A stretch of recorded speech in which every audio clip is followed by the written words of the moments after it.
crisis at the border. Vice President Mike Pence is headed to the border this Friday, along with a bipartisan group of senators. His visit taking place amid a growing outcry over conditions at migrant detention centers. But the Department of Homeland Security says there's been a 28% decline in border enforcement action since May. Of course, many are attributing that to Mexico's input. Joining me right now is the Chief of Staff to Vice President Mike Pence, Marc. Marc, it's always a pleasure to see you. Thanks so much for joining us. Thanks for having me on, Maria. What should we expect from the Vice President's trip to the border? What is he looking for in terms of priorities? Well, Maria, what we've seen, obviously, in the last several months is a historic crisis at the border where you have literally over 1 million migrants will be apprehended at the border this year, in part because of how great the economy is. We've had over 6 million jobs created since Donald Trump was elected. Over 600,000 construction jobs is creating a magnet for people wanting to get jobs here.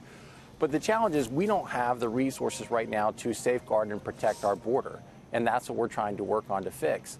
What you're going to see the Vice President do is take a group, bipartisan, you said, Senate Judiciary Committee down to the detention centers and really highlight what is happening inside there, because, candidly, Maria, there's just been such a gross mischaracterization of what's happening.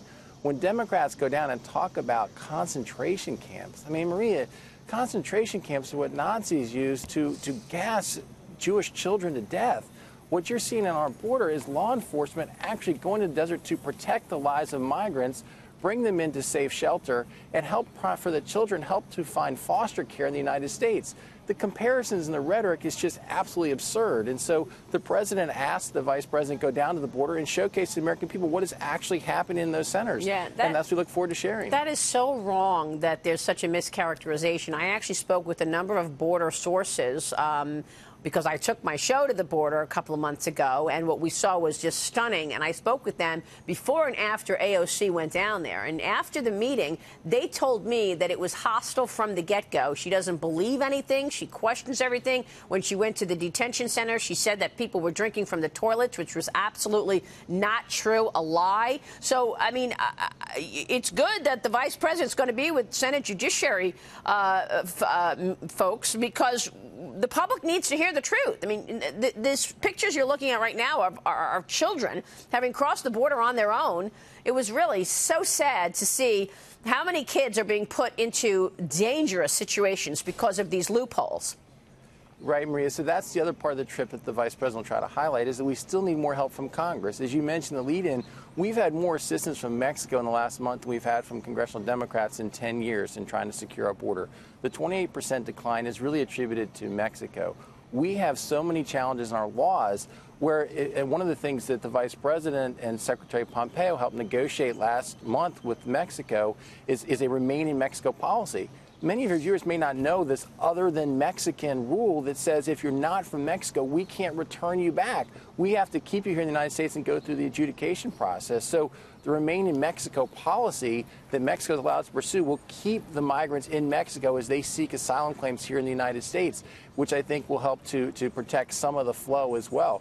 But there's no doubt that our border and our facilities are overburdened. It's why it's not just the last couple of months the administration has tried to bring attention to this. The very first budget Donald Trump submitted to Congress asked for more resources, for more beds in our facilities back in his second month of the presidency. And Democrats have consistently refused to give us those resources. So we're trying to draw more attention to it to say we continue to need additional resources here to fix the problem. But what's the answer when you pose that question? I mean, they say that they want an end to the chaos, and they say that they want an end to what they're calling disastrous conditions, and yet they won't agree to provide more beds.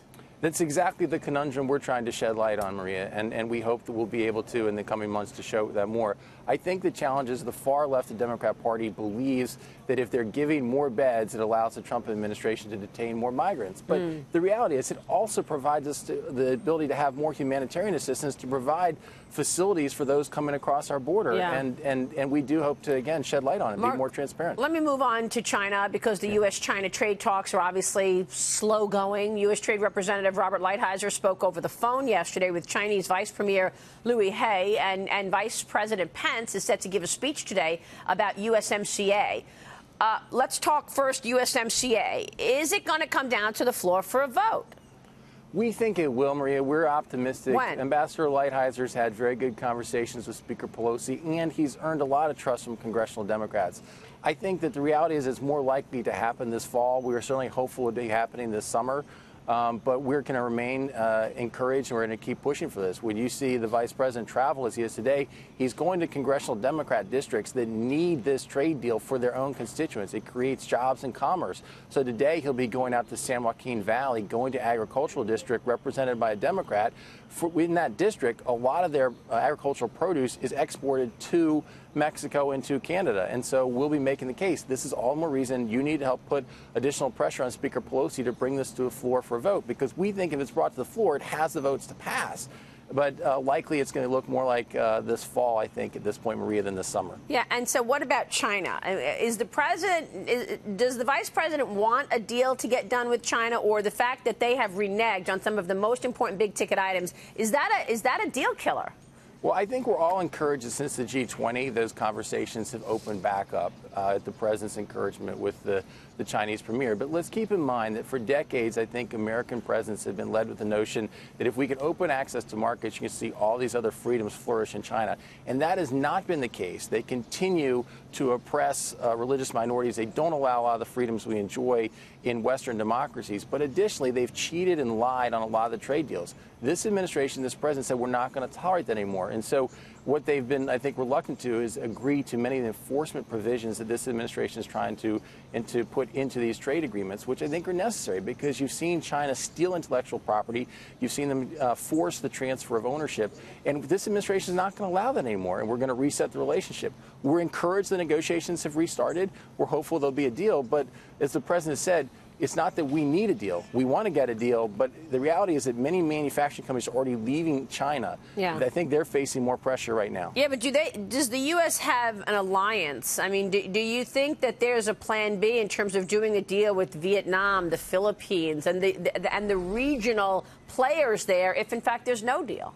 I think you're going to continue to see the administration look to strike trade deals on an individual basis. Okay. That's what the new president said. He didn't like the multilateral deals. He's been negotiating individual deals. He says he wants bilaterals. And the last time he joined us, he joined me on the show a week and a half ago, he said that he's talking to Japan, talking to India. So we're waiting on more developments there. Look, there was breaking news earlier this hour about the UK. The UK ambassador to the United States has now resigned. This follows that leaked email where he was critical of the Trump administration, and the president hit back, said he was a pompous fool.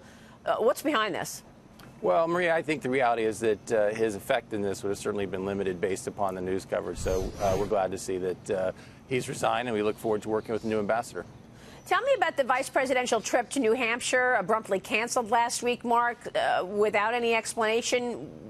Maria, it's one of those things that I'm not able to talk to you about today. But again, I think that as the president indicated, we'll have more information on that in the coming weeks. Okay. In terms of the trip coming up, you've got the border trip on Friday with the vice president going to the border. Tell me his priorities going into 2020 in terms of legislation. Is it more economic stimulus? Is it social media? Where does the vice president see the priorities going into this new election? Well, Maria, the vice president's priorities are the president's priorities. And I think that right now, Congress, we think the biggest opportunity is getting a trade deal done with the United States, Mexico, and Canada. And so that will be our primary push throughout this fall. And you said that you think the bill comes to the floor for a vote in the fall. We're optimistic that we'll get there this fall. And yes. do you think it's going to pass?